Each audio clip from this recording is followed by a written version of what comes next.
Bismillahi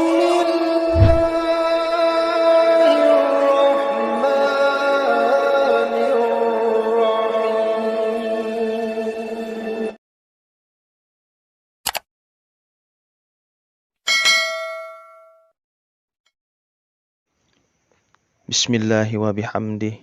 Assalamualaikum warahmatullahi wabarakatuh. Alhamdulillahil wahidil ahad, al-fardus samad, alladzi lam yalid wa lam yulad wa lam yakul lahu kufuwan ahad. Jazallahu anna sayyidana Muhammadan sallallahu alaihi wasallam ma huwa ahluh. La haula wa la quwwata illa billah, amma ba'du. Para pendengar channel Dalang Takdir rahimakumullah, pada pertemuan kali ini Al-Faqir akan melanjutkan pembahasan dari kitab Al-Hikam karangan Syekh Ibn Athaillah As-Sakandari, yaitu La yakun ta'akhuru amadil ata'i ma'al ilha'i fid du'a'i mujiban liya'sika fahuwa dumina lakal ijabati fima yakhtaruhu laka fima takhtaru linafsika wa fil waqtil ladzi yuridu la fil waqtil ladzi turidu. Terlambatnya pemberian Allah Subhanahu wa ta'ala. Setelah engkau bersungguh-sungguh berdoa, janganlah menyebabkan dirimu berputus asa. Ketahuilah, Allah menjamin doa yang engkau panjatkan sesuai dengan pilihannya ataupun kehendaknya, bukan karena kehendakmu.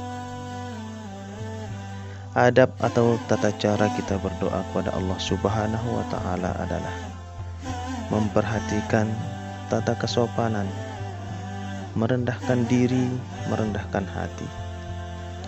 Permintaan yang engkau lakukan bukan terhadap sesama manusia, tetapi permohonan kepada rajanya para raja. Seorang bawahan jika menghadap raja, ia menata sikapnya sebaik mungkin, berjalan berjongkok, bahkan beringsut-ingsut. Cara bicaranya diatur, jangan sampai keliru ataupun salah. Sikapnya sangat berhati-hati, jangan sampai membuat raja merasa tidak senang ataupun tersinggung. Ia benar-benar menunjukkan kehambaannya sebagai orang yang tidak berarti. Jika mengajukan permohonan, maka tidak pernah memaksakan kehendaknya. Dikabulkan atau tidak, itu urusan sang raja. Namun dalam hati digantungkan harapan, semoga permohonannya diluluskan atau dikabulkan. Jika diluluskan atau dikabulkan, ia keluar dari istana dengan senang hati, tetapi tidak pernah berbangga hati. Ia tidak pernah berkata kepada orang-orang di luar istana bahwa permohonan raja itu atas kehendaknya, tetapi terkabulnya permohonan itu karena kemurahan sang raja. Lalu bagaimanakah sikap kita di dalam Sesungguhnya Allah lebih pemurah dari raja di dunia ini. Karena Maha Pemurahnya, maka tidak ada halangan baginya untuk mengabulkan doa dari hamba-hambanya. Hanya saja kapan doa itu dibalas dengan rahmat, waktunya terserah kepada Allah Subhanahu wa ta'ala. Sebab Dialah yang memiliki hak untuk itu. Seringkali manusia mengeluh, sampai-sampai dia berani menyalahkan Allah Subhanahu wa ta'ala. Ini karena doanya merasa tidak dikabulkan. Ia sudah lelah berdoa, tetapi belum juga ada perubahan bagi nasibnya. Orang-orang semacam ini tidak berbaik sangka kepada Allah Subhanahu wa ta'ala. Jika ia berbaik sangka, tentu hatinya akan yakin bahwa Allah akan membalas doanya.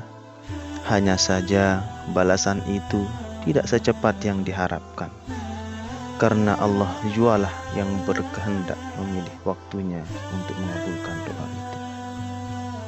Jika doa terkabulkan dalam waktu yang tepat sesuai harapan, maka janganlah mengira bahwa rahmat itu karena doa kita. Jangan menyangka karena kita dekat kepada Allah dan merasa setiap ucapan kita terkabulkan. Sama sekali tidak. Rahmat dan pemberiannya bukan karena kehendak kita ataupun usaha doa kita. Jika karena doa kemudian Allah menuruti kemauan hambanya, maka di manakah letak kekuasaan Allah Subhanahu wa ta'ala? Jika demikian, berarti Allah bisa diatur sekehendak hamba-hambanya. Oleh karena itu, sesungguhnya yang kita lakukan adalah berdoa, karena doa adalah kebutuhan sebagai sarana untuk menyandarkan diri kepada kekuasaan. Masalah dikabulkan atau tidak, itu sepenuhnya hak Allah Subhanahu wa ta'ala. Jika dikabulkan, bukan berarti Allah menuruti kehendak kita. Jika pemahaman ini direnungkan dalam hati, maka kita tidak akan pernah berputus asa di dalam berdoa. Yakinilah di dalam hati, setiap doa pasti dikabulkan oleh Allah Subhanahu wa ta'ala. Bukankah Allah telah berjanji sebagaimana di dalam Al-Quran surat Al-Baqarah ayat 186? Dan jika hamba-hambaku bertanya kepadaku tentang aku, maka katakanlah bahwa aku sangat dekat dengannya. Aku mengabulkan permintaan orang yang meminta. Jika ia mau berdoa kepadaku, mereka memenuhi perintahku dan beriman kepadaku, agar mereka senantiasa dalam kebenaran.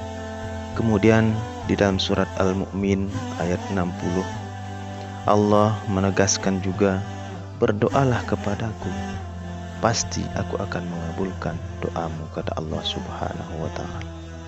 Hendaknya kita selalu bersyukur karena sesuatu yang ditentukan ataupun dipilih oleh Allah Subhanahu wa ta'ala adalah sebaik-baik ketentuan ataupun takdir, merupakan sebaik-baik pilihan buat kita sebagai makhluknya.